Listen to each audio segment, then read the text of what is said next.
じゃあ始めます。Okay, let's get started. Alright. ですね、午前中は日本語だったん Well, ですけど in the 午後は morning, です we've ね conducted the sessions in Japanese, but in the afternoon, ちょっと待ってくださいね。please wait for a moment.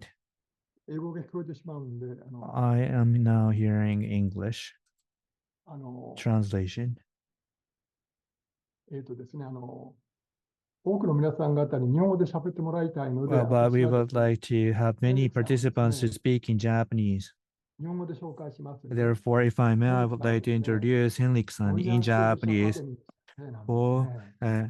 で皆さん、ロイヤル・スウェーディッシュ・アカデミーというとですね、 for the ノベーション academy, the Kugo, ひょ the っとすると将 Transcripts 来、ヘンリクさ Academy. んはですね、名 Well, 前が出るかも perhaps in the future, there is a possibility スト that ックホルム大 Henrik-san 学 may です be ね、ストックホル conferred ムレ with ジ the デンス Nobel センタ Price ーでですね、 at the サイ Brazilian エンスディレ Center ク of ター the 務めた Stockholm. 後です He ね、 has served as a その science 前、director 2014 several 年 years にですね、 ago.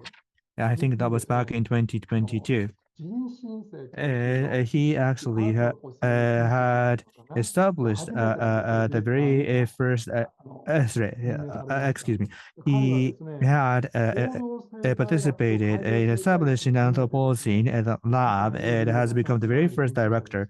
And he actually ヘンリクさんはですね、 has a 世界 background 最 in 大の水産企業とですね、 Stockholm, 科学との the 統合 background であ in るですね、 behavioral marine 海洋 ecology. 管理のためのシーフードビジネスリサーチ He has シーボスですね、を共 been 同開 board 発 with し、 the チェアパーソン establishment of the Sea Boss で and 海 serving 洋 as the のchairperson for the 管理の Sea 改 Boss. 善をですね、目指しておられます。 He is 今日はです involved. ね、 He is 人 trying 新 to 世 aim の持 for 続 the 可能性サイエン improvement スの of コン this テンツということで that. いただ And き、 today he is going to give 人 us a 新 talk 世 about の the ダイナミクス、 sustainability in the それに影 Anthropocene, 響を与えるですね、 and アクション、 also the ま kind of たはです actors ね、 that would cause 科学の安 bring 定さへの impacts 影 to the 響に関す Anthropocene, る、 and also まあ、 the 我々 positioning の of the 視点、 science.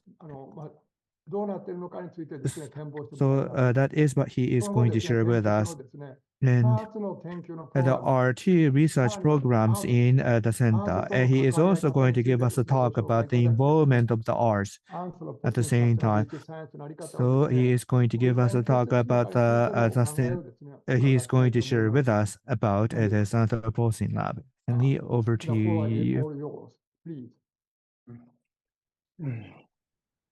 Thank you so much, Yoshi-san. おはようございます。皆さん、私の名前はヘンリクさん。My name is Henrik. We'll share my slides. Thank you so much for this opportunity to talk about sustainability in the Anthropocene and in particular the work we are doing at a very new program at the Royal Swedish Academy of Sciences called the Anthropocene Laboratory. I had the pleasure of working together with Yoshi-san in November of last year, and I will tell you a little bit about the work that we were doing, but also some of the other programs that we are currently setting up at the laboratory. It's the 5-year, most likely plus 5 years investments at the Academy. But again, we've just started going, so I will give you a short overview of the activities that we have involved with over the last year or so. Of course, the Anthropocene is a big word that's being used a lot these days. From the beginning, it was mostly used by geologists to describe this human impacted planet that we are living on. And at the laboratory, we like to think about the planet as something like this. It's a small planet in a very large universe, and it's a very thin layer of life, just 20 kilometers thick around our round little ball floating around in the universe. And as far as we know, this is the only place in the universe where there is life. So this thin layer, the biosphere, is really something that we have to nurture and take care of, because that's where we have evolved. That's where we spend all our lives. So this thin biosphere is really the focus of our activities at the Anthropocene Laboratory. Of course, the Anthropocene is often defined as something that's constituted by global and pervasive change in so many different ways, and all different ways that humans are impacting and are impacted by changes on this planet. One of the most evident, obviously, is climate change and loss of biological diversity, but also the introduction of new species and changes to biogeochemical cycles as a result of our activities. Also, of course, resource use and waste. So what we are doing is really try to understand this two-way interaction between people affecting nature and nature affecting people. But as a baseline, the Anthropocene really tries to signal that this has been a profound shift in how the planet is operating. And of course, one of the signals that has been used to talk about the Anthropocene and define the Anthropocene is the fallout of nuclear waste as a result of the nuclear tests and the use of atomic bombs. But preparing this talk to you, I realized that a lot of times in Europe, we talk about the atomic bomb as a very, strange, horrible thing, but we don't talk about the enormous human suffering that it represented and still represent. So I think it's important to acknowledge, on the one hand, the human existence and science that went into the atomic bomb, but really all the suffering. And it's, for somebody who has never experienced war, it's very difficult to understand what that means. But I just want to highlight this incredible film, The Lord of the Fireflies, that I'm sure many of you may be familiar with, which is, to me, one of the best ways to really understand some of the profound suffering that war represents. So just to highlight the fact that the Anthropocene is a new geological area, but it also represents a lot of suffering, a lot of inequalities, a lot of degradation, and a lot of losses. If you want to learn more about the Anthropocene, there are, of course, a lot of very good papers. This is just one highlighted here by Yadinder Mali from Oxford, who's done a very nice summary of the entire concept and some of its origins and background, if you want to learn more. Of course, geologists around the world have spent a lot of time over the past decade or so trying to define the Anthropocene as a new geological era. And they have looked all over the world for signals that illustrate that it in fact is a geological era with the kinds of definitions that geologists use. They have looked at different locations and different timelines. And they were actually very close to come to a decision of a place and a time. And that would be, around the 1950s, where you see all these different, mostly plutonium isotope markers that they were found in the sediments, and in particular in a Canadian lake, that really highlighted the onset of the Anthropocene and this new global area traced by these plutonium isotopes. In the end, the geologists decided that actually doesn't really quite define, it really don't quite qualify as a new geological era. But there's lots of debate about this, and there's quite a bit of frustration about the fact that it wasn't defined as an era or an epoch, and there's also all these technicalities around how to define this in a geological term. But regardless of this definition challenges, it's very clear that humans are profoundly changing the entire planet. And that's the reality that we are operating with and trying to make sense of and engage with. So the Anthropocene has, like I said, moved from being a geological conversation to really becoming a pop culture object, basically. This is an example of The Economist talking about the Anthropocene. This is already back in 2011, so quite a while ago. There are movies and books, and there's an enormous amounts of science that adds Anthropocene at the end or at the beginning, or talks about their dynamics in the Anthropocene. So it's really becoming a way to frame our current predicament, but also a way to talk about possible solutions in this context. Of course, social scientists have been very vocal in advocating for a much stronger engagement in that disciplines rather than mostly the natural sciences that have been focusing on describing problems and challenges relating to the Anthropocene.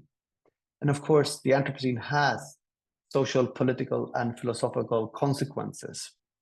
And many of these aspects that are addressed here, social development, urbanization, and so on, are issues where social scientists really knows what these things mean and are very complementary to the way that natural scientists have engaged with these globally interconnected dynamics. So what then is the Anthropocene Laboratory? Well, we were funded by 2 Swedish philanthropy organizations to try to create a meeting place between these different perspectives. The different natural science perspectives, the different social science perspectives, and also perspectives from the humanities. And our three goals here basically are, on the one hand, and primarily, is to advance the scientific frontiers of the Anthropocene, really trying to understand the challenges of the biosphere and how we can engage with sustainability across disciplines and across regions. We also want to use our knowledge and the knowledge of others to help meet the increasing demand for science to guide a sustainable future, and work with decision makers, politicians, corporations, and other actors who can help shape a future that's a benefit for both people and nature. And also really want to work with a new generation of transnational, transdisciplinary scientists who are able to span between these different disciplines, grasp and engage with these hugely complex topics, and really build a community of scholars who are willing to engage with such diverse perspectives, which of course takes a lot of time and a lot of engagement, and with very uncertain payoffs sometimes. But I found, having worked with sustainability science for quite some time, that it's really worth the effort. So we try to build more of a community around the possibilities for working this way. So the laboratory is a part of the Royal Swedish Academy of Sciences. This academy is perhaps best known for awarding prizes, the Nobel Prizes in chemistry and physics and so on.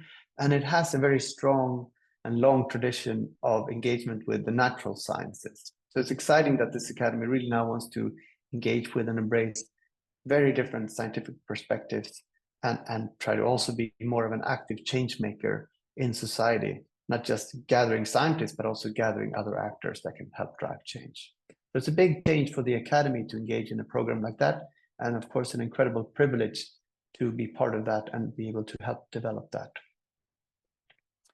So we like to think about our work a little bit like this. This is a retired car spring.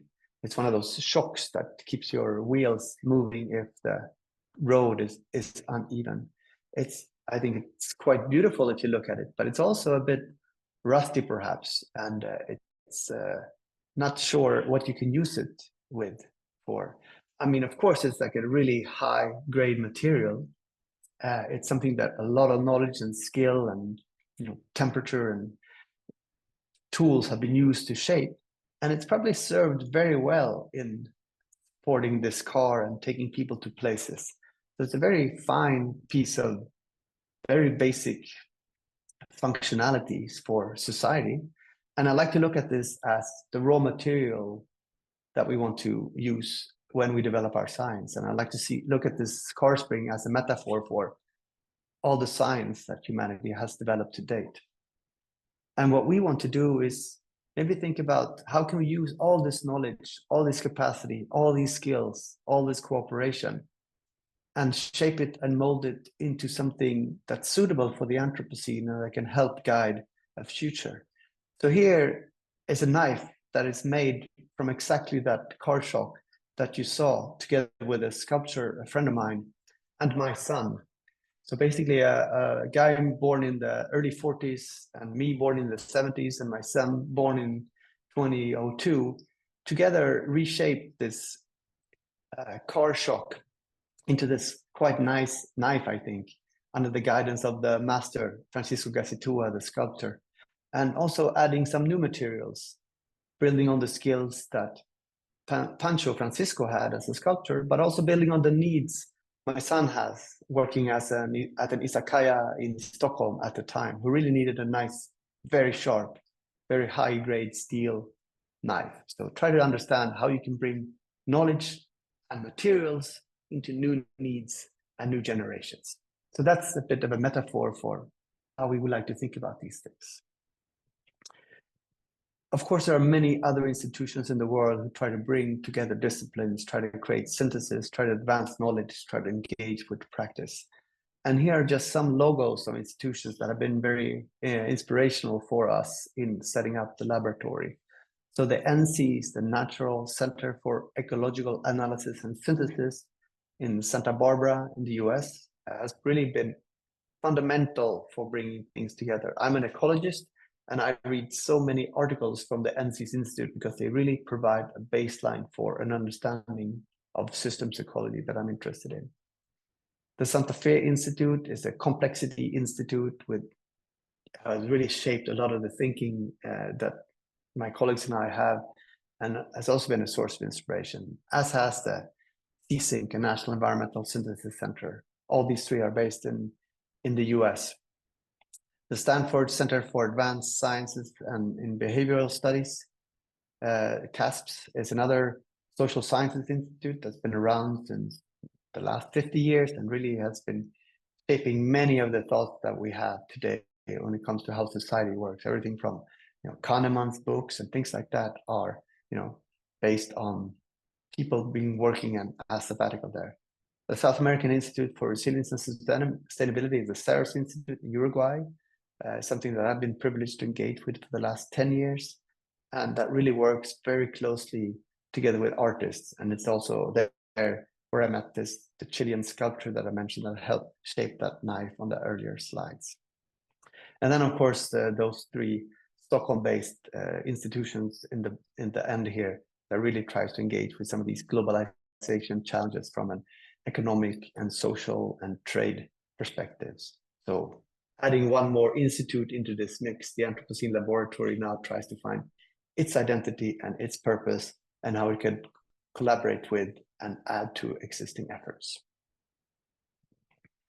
So our resources are quite good for what we want to achieve. We have received a grant for 6 million euros for the first 5 years. And in our application, our ambition is to expand our level of ambition and to be able to really aim for developing an institute that has at least a 10-year lifespan, which helps people commit to the sometimes very uncomfortable conversations that you have across scientific disciplines, but that are necessary to advance knowledge and understanding.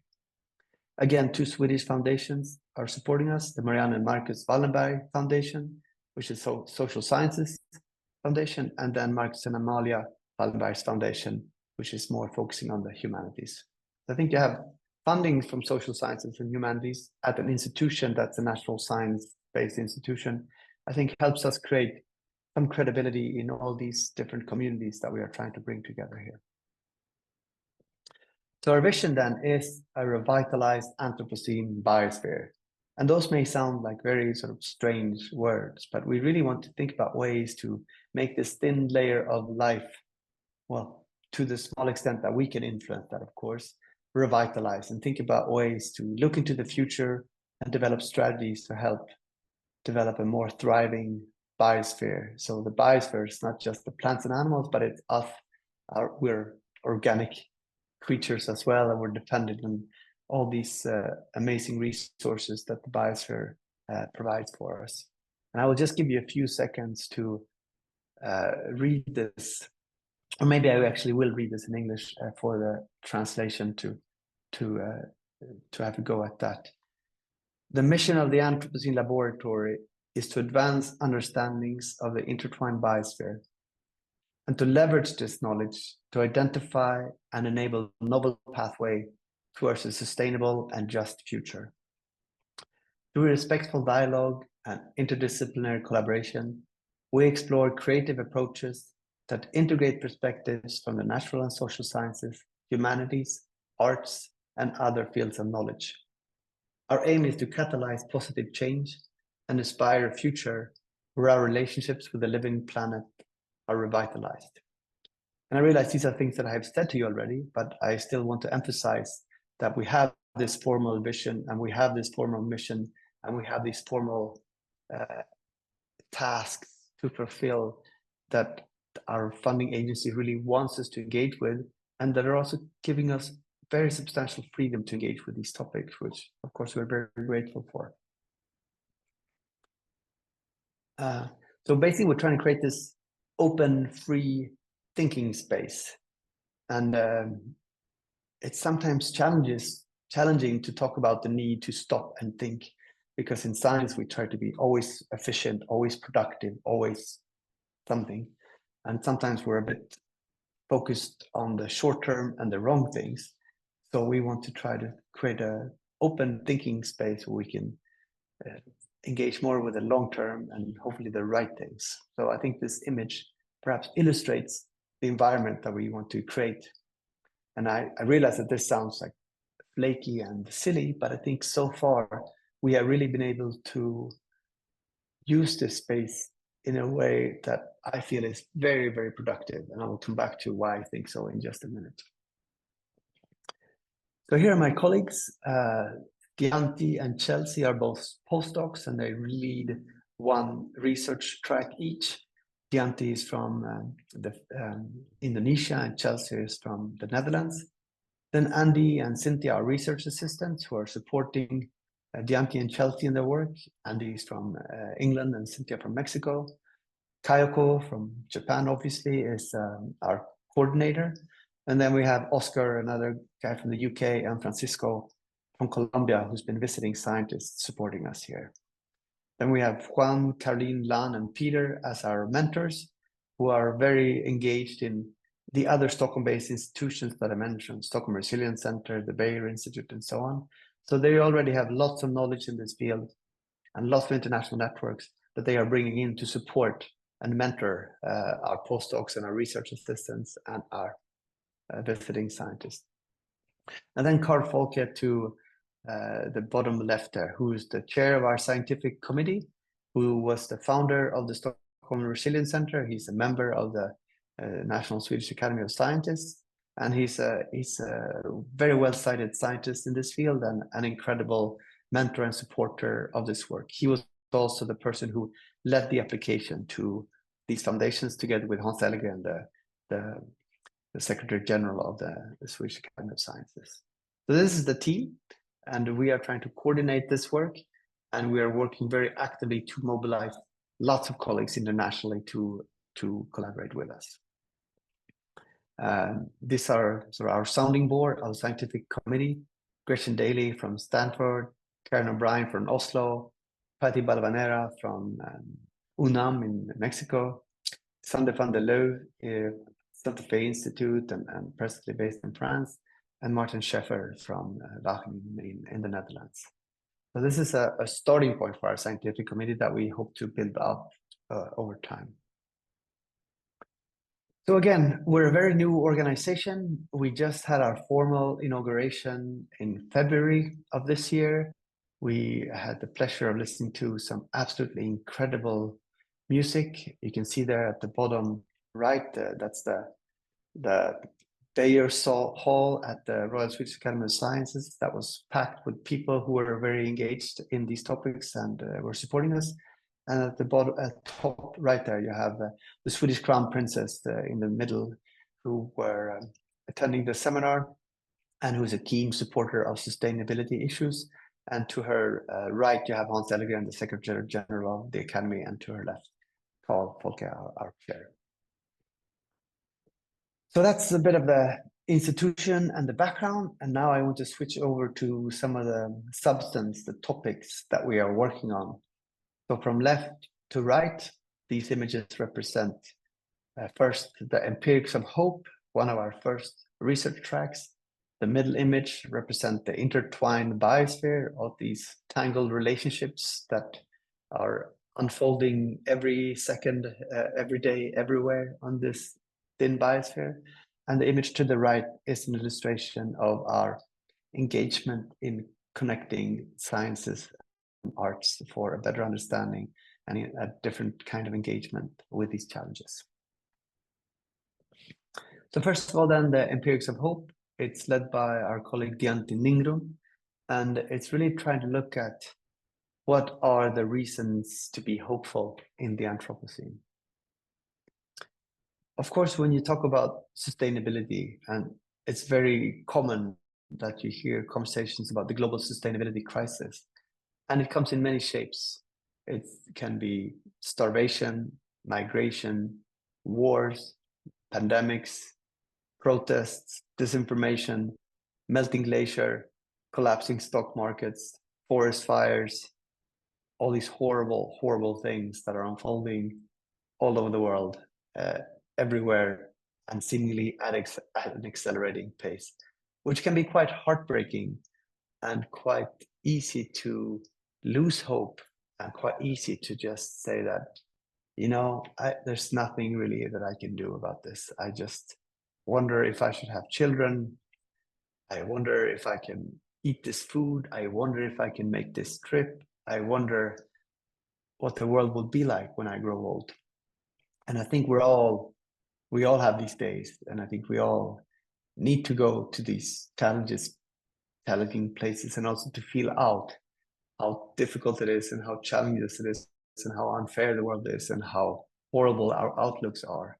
But if we only go there, I think there's a very big risk that we lose our energy and our momentum and the things that makes us human, which to me is something else, which is, you know, inspiration and collaboration and empathy and engagement. So instead, what we want to do as an addition to the understanding of the crisis and the horror is to really look at opportunities and signs of hope.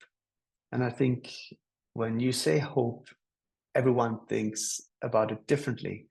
But I think these images in one way illustrate signs of hope, changes to energy systems, changes to ecosystem restoration, changes to the ways that humans engage with the natural environment in an urban setting. I think this is an image from Seoul, how people are working with rewilding or protesting for more democracy and our fairness, and making decisions and engaging in new ways. So I just want to give you a few examples of how we are doing that. So we hosted an international workshop in November of last year. That's when I had the great pleasure of meeting Yoshi-san for the first time.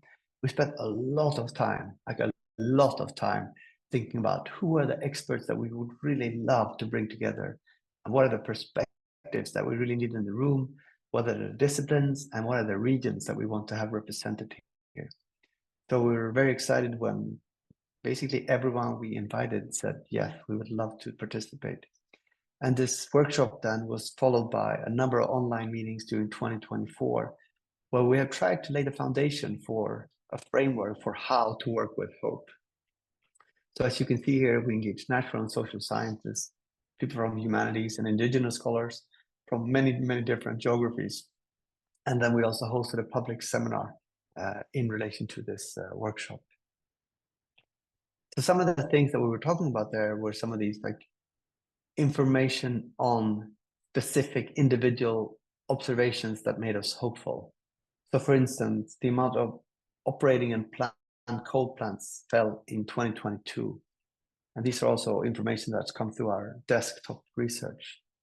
We also find that climate litigation cases has doubled worldwide since 2017. And of course, that European Union has recently approved a landmark law that prohibits greenwashing. And I know that the Japanese government's engagement in science-based target setting has really encouraged lots and lots of Japanese companies to set ambitious targets, to report on them publicly, and also to make progress towards reducing their emission, which is super exciting. We also know that the majority of the world wants immediate government action on climate change. There are increasingly drives to regulate artificial intelligence. A very specific example, but an Arctic coal mine in Norway is being returned to nature. And Guatemalan farmers and indigenous communities develop agroecology schools across the country to build capacities. So what we're doing now is not just collecting random information, but really collecting lots and lots and lots of these individual examples of positive developments towards the healthy, sustainable, fair future for people, plants, and animals, and really try to categorize them in different bundles, but also looking at the actors and capabilities necessary, the kinds of scales and distributions, their accelerating pace or you know, the way they are progressing, how they are relating to each other, and how they related to deeper level changes. So this is an ongoing work where I think now we have a framework that's been developed with, you know, future scientists, psychologists, system sciences, people that study transformation, but also people who have on the ground in-depth knowledge about all these changes. And during this fall, we're hosting a number of hackathons to bring together data owners and systems knowledge people to really advance some of this data collection and create this systemic understanding of empirics of hope across the world based on our categories that we have identified. It's also very exciting to host a public seminar, Hope in the Anthropocene, where American author Rebecca Solnit, who's written beautifully on hope, participated online. And this seminar is available on our webpage if you're interested in looking at it. It should still be available there. And if it's not, let me know and I'll make sure you have access to it. So some of the key questions then are, what are the positive changes that we can observe that can be reasons to be hopeful? Where are the positive changes happening and what are the trends? Who and what enables these changes? How can future change be stimulated? And of course, what can the laboratory do to support positive developments? Really not just looking passively about change, but also looking at it actively as how can we be agents in supporting such change? Basically, the ambition is to co-hope, to find ways to work together, to stimulate hope. And of course, hope is not a passive feeling. If you're hopeful of something, that means that you will do everything you can to make it so. So it's really our ambition to connect with each other, to share stories, to create a systems understanding of hope, and to work to realize those hopes. Another topic that we have been working on, not for so long, only since this semester, is the intertwined biosphere. And this is another topic that's led by one of our postdocs. In this case, it's Chelsea Kandor to the bottom left there. And when you think about the biosphere, most of the time you think about plants and animals. But of course, in this image, you also see very obvious traces of humans together with these very beautiful animals. So it's a beautiful picture, but it's also a bit of a sad picture, I think. And just realizing that only 7% of all the materials that we produce as a species is ever recycled. And if you look at the amount of material we create as humans every year, it's 1.1 teratons. And that's a number that doesn't make any sense, I think. But if you compare it to the natural world, it's actually the fact that since 2022, we humans produce every year more material than the living material on the entire planet. So if you combine all the plants and all the animals, all categories of plants and animals, really, all living things, humans produce more asphalt, concrete, and plastic every single year. And that can be compared to only 100 years ago, where we produced material equivalent to 3% of the entire living biomass. So I think that illustrates the enormous change that we humans have on what's existing on this planet. And of course, humans are actually 10 times more numerous than all the other mammals on this earth. I mean, there are more animals than humans by weight, but only looking at the mammals, humans are 10 times as much mammals by weight than the other mammals.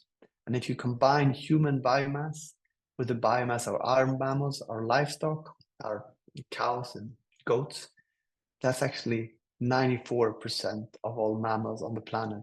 And then you have 4% marine mammals and 2% wild land-based mammals. So it's really a massive shift in humans and our animals in relation to the wild mammals, I should say. So again, this thin biosphere, we really try to understand these intertwined aspects. The previous works on all these biomass, that's work by Ron Milo and his group, I should mention, and Baron, and some fantastic papers and some beautiful illustrations of those volumes. That's not our work. Our work is really trying to see how we can build on this knowledge of the volumes and the masses and the intertwinedness, and really try to create a better understanding of some of these changes before the onset of the Anthropocene and presently, to understand the way that the stocks and flows have changed and how also all these materials are being flown through our bodies and how we are really integrated in the biosphere. It's a huge topic again, but also here we've been able to work with a really, really exciting community of scholars from all over the world and all kinds of disciplines that gather here in Stockholm in May. And now we have lots of excitement to continue this work forward. yeah, so we had like an internal workshop in February, and then again and again, lots of different disciplines, lots of different geographies. Also a public seminar that was really well attended. So I think it's like we're getting lots of help from engaged scientific colleagues, and we're getting lots of interest in a wider audience for these topics, and lots of good conversation. So that's exciting. It's an exciting start. Some of the key questions for the intertwined biosphere: how can you conceptualize and study life, including human life, as intertwined with the biosphere? What are some of the critical interactions and feedback loops that really illustrate these interconnectivities? And what are the implications of an intertwined perspective? Of course, it's easy to say that, oh, we're intertwined. Of course, I understand, I know. But that's not how most policies and practice or economies are shaped. So how can really engage with these understanding and also think about how to work with it in practice? Those are big challenges, I know, and also work that has just started. But we don't want to shy away from the big questions. Then finally, connecting art and science, which is something that I've had the fortune of doing by working with Uruguay over the last, colleagues in Uruguay and Chile over the last 10 years.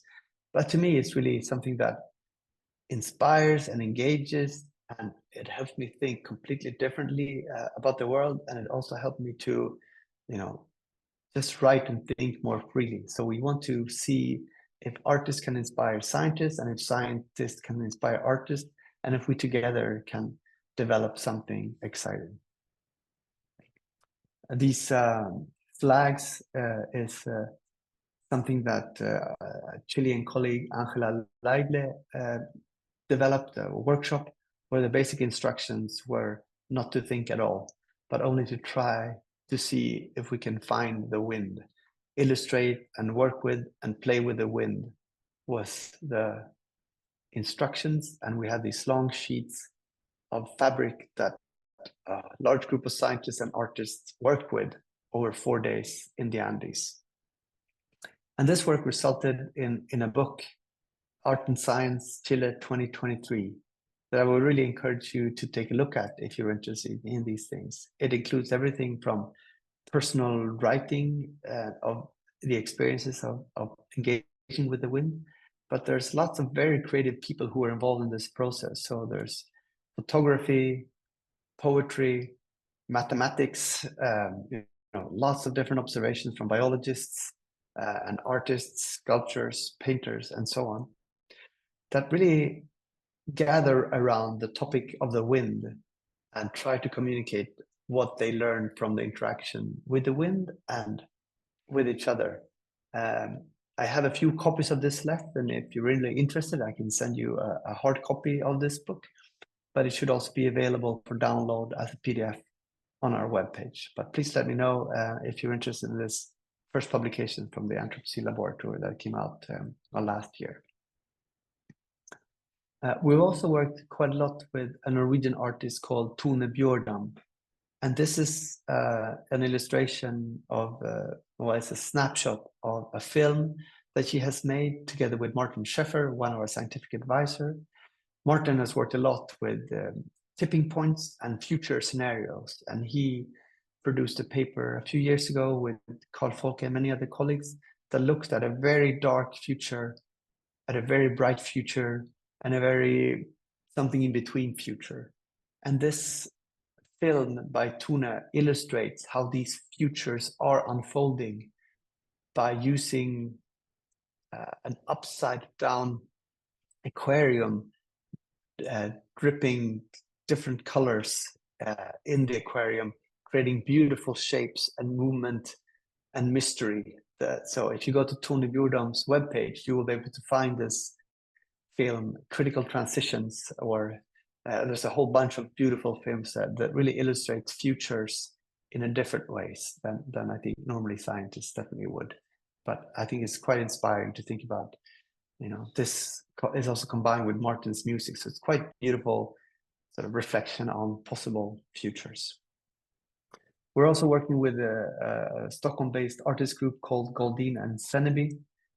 They have been collecting seedlings from this pine tree in the northern Sweden, which is called Old Chaco. And this is a tree that's more than 8,000 years old, so it's been around for the entire Holocene. And they created a hospice for it. They created a safe environment for this tree. They sort of glued it onto a new tree, and they are now going to grow this tree to survive the entire Anthropocene. This is a project that they had engaged with before working with us, but we were very excited about them. And now we're trying to work together with them to understand the intertwined biosphere, both using a scientific and artistic perspective to help each other make sense of and communicate what the intertwinedness actually means. For us as scientific organizations, it's very valuable to have support to understand how to engage with artists on artist conditions in ways that are fair and that make sense to artists. So we're very happy to work with Accelerator, which is it's an art gallery based at Stockholm University with a specific role to connect science and art. So we're getting a lot of help from them as a partner to work actively with artists. So we don't, like sometimes is the case, scientists engage artists so they can get help communicating. But here we're really trying to create fair, exciting, mutually interesting and beneficial relationship with artists. So that's an exciting development. So now we will then do with all this, happy thinking and running around and having a good time together. Our ambition is to really create new knowledge and synthesis that could be scientifically relevant, but also clearly publicly available and engaging. We want to write traditional scientific publications, but we also want to think about many other formats for engaging. If it's books, but also things that are online and many other formats that we are currently exploring. We're working with the artists presently to create an art exhibition, and we're also working with a large museum in Sweden to create a larger exhibition around the Anthropocene and its challenges and opportunities. We have already and are considering multiple public engagement activities, and we have not yet engaged in dialogues with stakeholders, but that's our big next step as we're moving forward with developing the laboratory and our activities. So here on the right, you have an example of the first page of our Anthropocene Laboratory newsletter. It's also available on our webpage, and I think you can subscribe so you get this automatically whenever it occurs. It's like one every 2 months or something like that. And of course, we also have a quite new website that you're more than welcome to visit, where there's lots of information on our public activities. Some of the background reading material for our workshop is available there, and lots of sort of YouTubes on seminars if you're interested in learning more about us. Yeah, so here's just an example of our little webpage that you're more than welcome to visit again. And then, yeah, I'll just leave you with this painting by Angela Leible, the woman who organized the wind workshop in Chile, who paints these enormous, beautiful paintings. And I think this one, to me, really represents the magical biosphere that we're all part of, and all the work that we have to do to make sure that we can thrive here for the future and for our kids and grandchildren. So with that, I look forward to your questions and this conversation. Thank you very much for your attention.